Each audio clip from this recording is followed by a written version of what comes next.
14 मे 1657 पुरंदर किल्ल्यावर एक असा राजपुत्र जन्माला आला ज्याच्या शौर्याने पुढे संपूर्ण हिंदुस्थान हादरलं, ज्यांच्या पराक्रमामुळे औरंगजेब सारखा बलाढ्य बादशाह देखील बेचैन झाला आणि ज्यांच्या नेतृत्वामुळे हिंदवी स्वराज्य अधिक शक्तिशाली बनलं। ते म्हणजे धर्मवीर छत्रपती संभाजी महाराज। संभाजी महाराजांचं आयुष्य म्हणजे संघर्ष, पराक्रम आणि विद्वत्ता आणि स्वाभिमानाचा जाज्वल्य इतिहास। छत्रपती शिवाजी महाराज यांच्यासारख्या महान राजांचे सुपुत्र म्हणून जन्म मिळणं ही मोठी गोष्ट होती, पण त्या नावाला स्वतःच्या कर्तृत्वाने अधिक उंचीवर नेणं हे फक्त संभाजी महाराजांसारख्या विलक्षण व्यक्तिमत्वालाच शक्य होतं। लहानपणापासून संभाजी महाराज अत्यंत बुद्धिमान होते। संस्कृत, मराठी, फारसी, हिंदी अशा अनेक भाषांवर त्यांचं प्रभुत्व होतं। वयाच्या अगदी कमी वर्षात त्यांनी बुधभूषण सारखा ग्रंथ लिहिला। म्हणूनच संभाजी महाराज फक्त रणांगणातील योद्धे नव्हते, तर ते अभ्यासू, विचारवंत आणि दूरदृष्टी असलेले राजे होते। पण संभाजी महाराजांचं बालपण मात्र सामान्य नव्हतं। वयाच्या अवघ्या 9व्या वर्षी पुरंदरच्या तहानंतर त्यांना मुघल छावणीत जावं लागलं। लहान वयातच त्यांनी शत्रूचं साम्राज्य अगदी जवळून पाहिलं। दिल्लीच्या मुघल दरबारात राहून त्यांनी युद्धनीती, राजकारण, सत्ता आणि कपटी डावपेच समजून घेतले। त्या वयात एखादं मूल घाबरलं असतं, पण संभाजी महाराजांनी संकटामधूनच स्वतःला घडवलं। इतिहासात असा काळही आला जेव्हा संभाजी महाराजांबद्दल मृत्यूची अफवा पसरली। स्वराज्यावर संकट होती, शत्रू चारही बाजूंनी दबाव टाकत होते आणि राजकारणाचे अनेक डाव खेळले जात होते।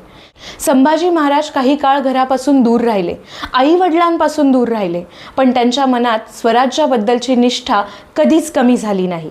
त्या संघर्षांनीच त्यांना अधिक कठोर, अधिक धैर्यवान आणि अधिक पराक्रमी बनवलं। छत्रपती शिवाजी महाराजांनी उभं केलेलं हिंदवी स्वराज्य हे फक्त राज्य नव्हतं, तर लाखो लोकांच्या स्वाभिमानाचं स्वप्न होतं। आणि हे स्वप्न मोडून काढण्यासाठी औरंगजेब स्वतः दक्षिणेत उतरला। त्याच्याकडे अफाट सैन्य होतं, सत्ता होती, संपत्ती होती, पण तरी सुद्धा त्याला एक भीती सतावत होती। जोपर्यंत संभाजी महाराज जिवंत आहेत तोपर्यंत स्वराज्य संपवणं अशक्य आहे।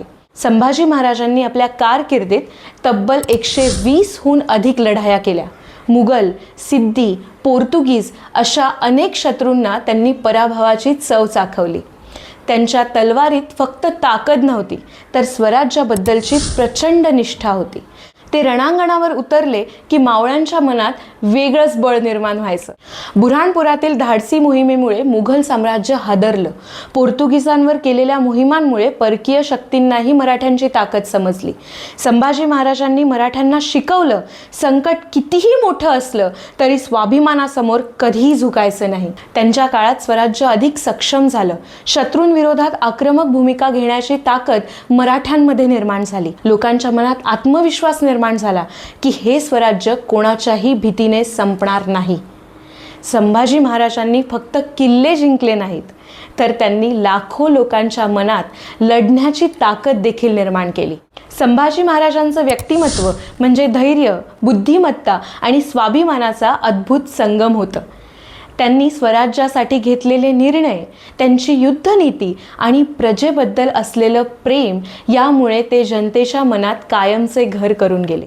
महाराष्ट्राच्या इतिहासात संभाजी महाराज हे फक्त एक राजा नाहीत, तर ते प्रेरणेचं एक आजरामर पर्व आहे।